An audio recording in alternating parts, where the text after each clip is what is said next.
Alright, here we are into episode 47 of the Planet Zoo Experience, and today we're speaking about the Dall Sheep. Now, I am very interested in this species for the mere fact of the first experience I had with it was one of the earliest video games I've ever played, and that was Cabela's Alaskan Adventure. And if my memory serves, they were an absolute pain in the ass. But that's a different game for a different time. And today we're going to be making a nice little exhibit for them representing the mountains, similar to that of what we did in the cougar exhibit.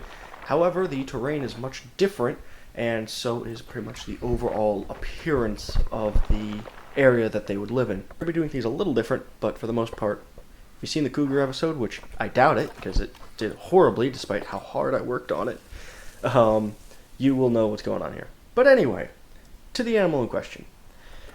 The Dall sheep, also known as the thin-horned sheep, or scientifically the Ovis dalli, is a species of northern-reaching mountain sheep that are native to North America, more specifically Alaska, Yukon, British Columbia, and the Northwest Territories of Canada.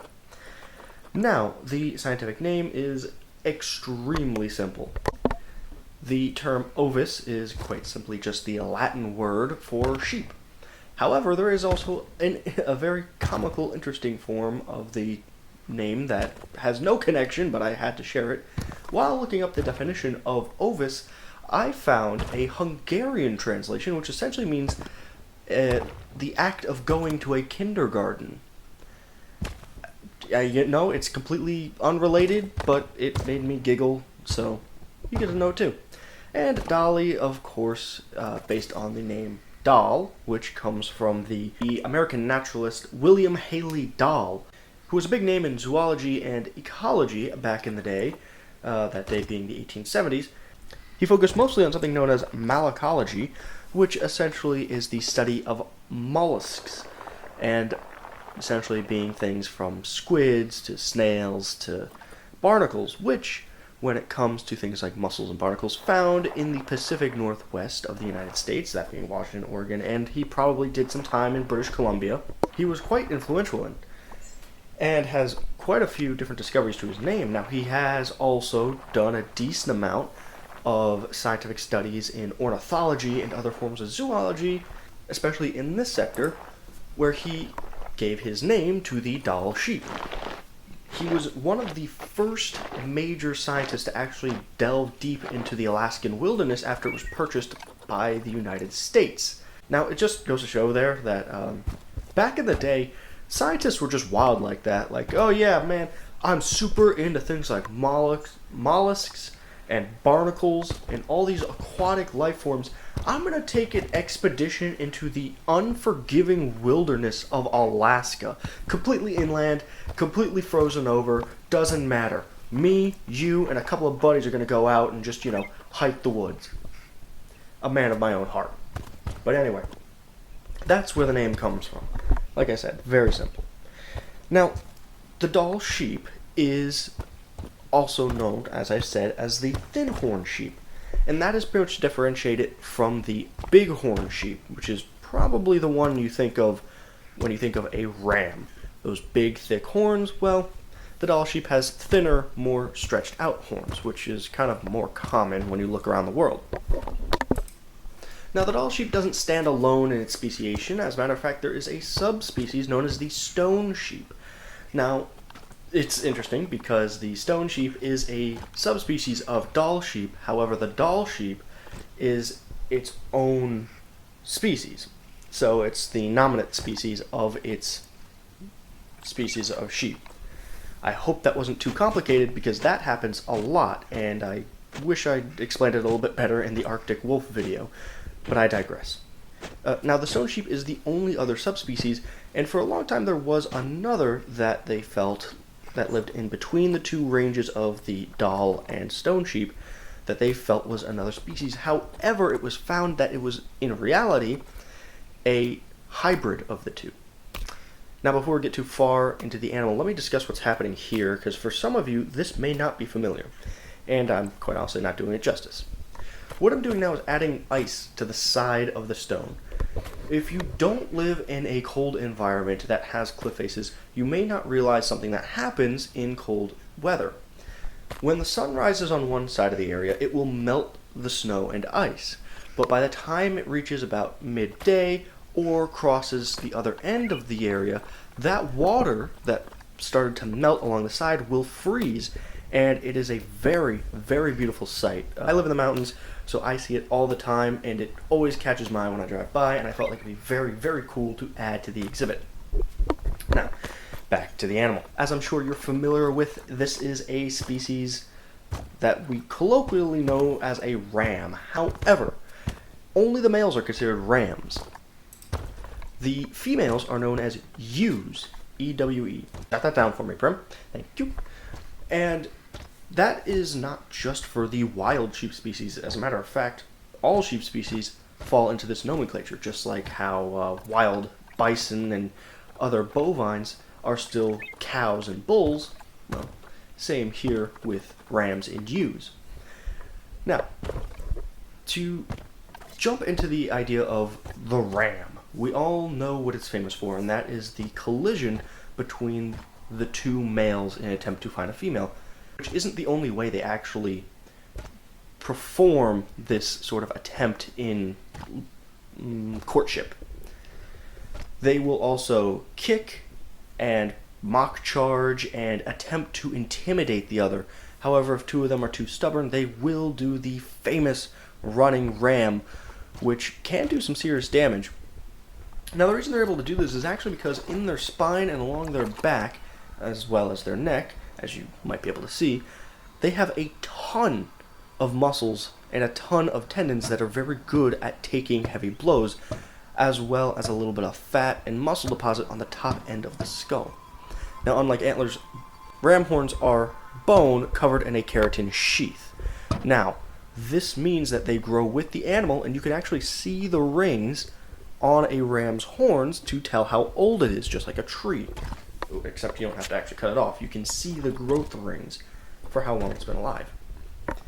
Now, I would tell you a little bit more interesting facts about its physiology. However, I don't like to add a whole bunch of that for the mere fact of look at it.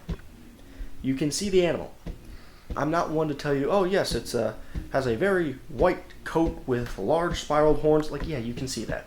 However, I will tell you that while many of the Arctic animals that we are used to, although Arctic is debatable, what I'm getting at is many times they will shed their white coats when the weather gets warmer and the snow melts. That is not the case for the Dall sheep. As a matter of fact, if you see something that looks like a Dall sheep and is gray, that is a stone sheep. And quite honestly, I find that very interesting. Not many animals will keep that white coat. But one other interesting fact that I feel like I have to add is the mere fact of how these animals are shaped like a brick. For those of you who aren't aware, I draw all the thumbnails. I'm sure that's prevalent. What I've noticed is that wild mountain sheep are built like a perfect square. I kid you not. If you take away the legs and the head, it is a perfect rectangle.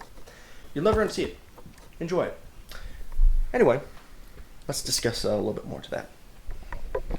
So, let's jump into the history of the animal.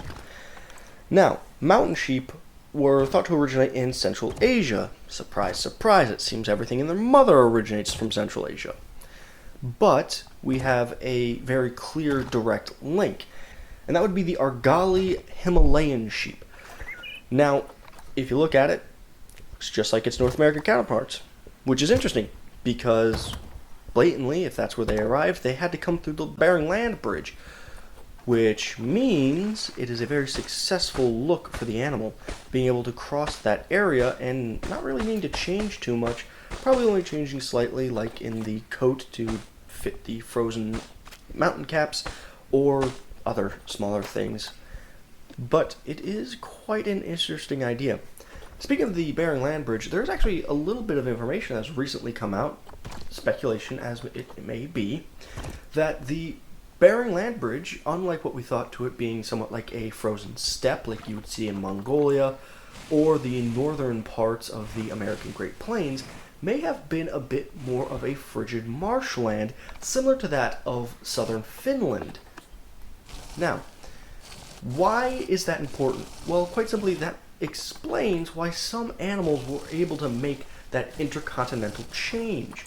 Not only is the frigid weather a determining factor, but if it was a bit too small, a bit too stilty, to give it a very unprofessional name, but something like a giraffe, say.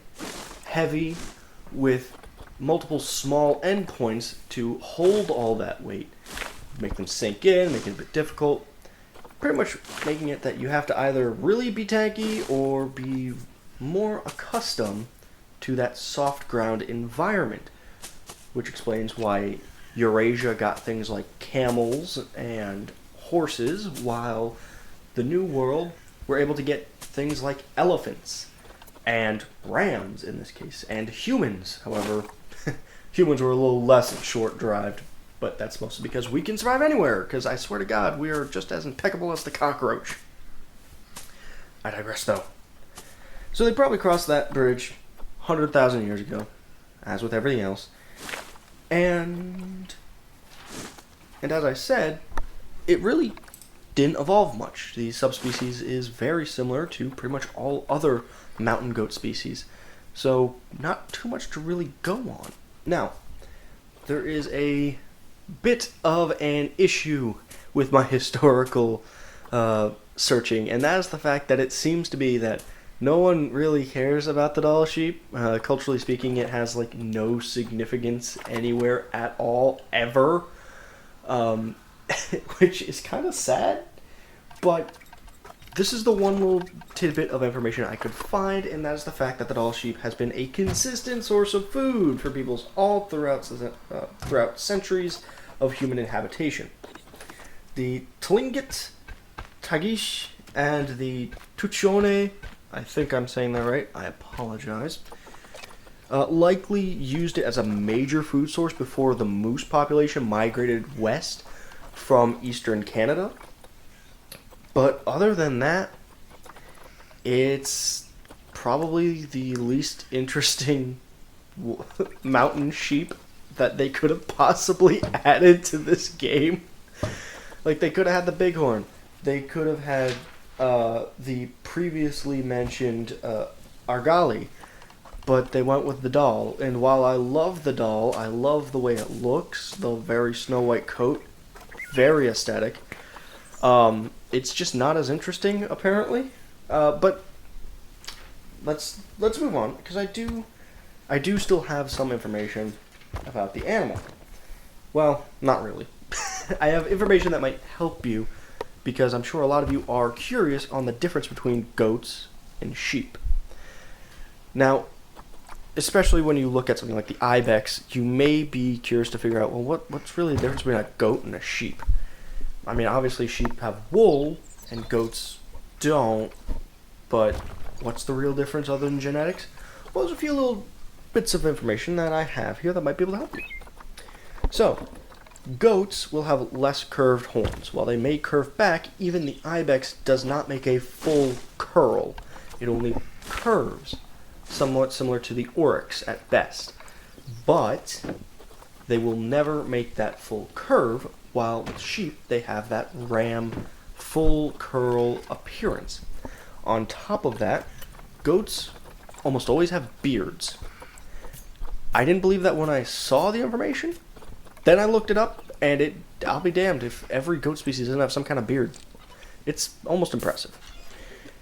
And the last bit of information when it comes to separating the two is that the goat will have an upright tail, while a sheep's will stay down, covering its anus. I really am disappointed. I do hope that the next episode is a bit more interesting with the Dama Gazelle. I find it fascinating. I've never heard of this animal until this game. So, next episode, right? Fingers crossed it's actually good, but I am determined to do every animal. So with that said and done, one last announcement. New Year's Eve into New Year's Day, I will be doing a live stream to raise money for my local zoo and game preserve. We will be doing some art. I'll be playing Planet Zoo, maybe play some other games, because I have a lot of interests. and then a big announcement at the end of the episode. And with all that said and done, if you enjoyed the episode, please like, share, and subscribe. Go outside, touch grass, drink water, hug your loved ones, and bye-bye.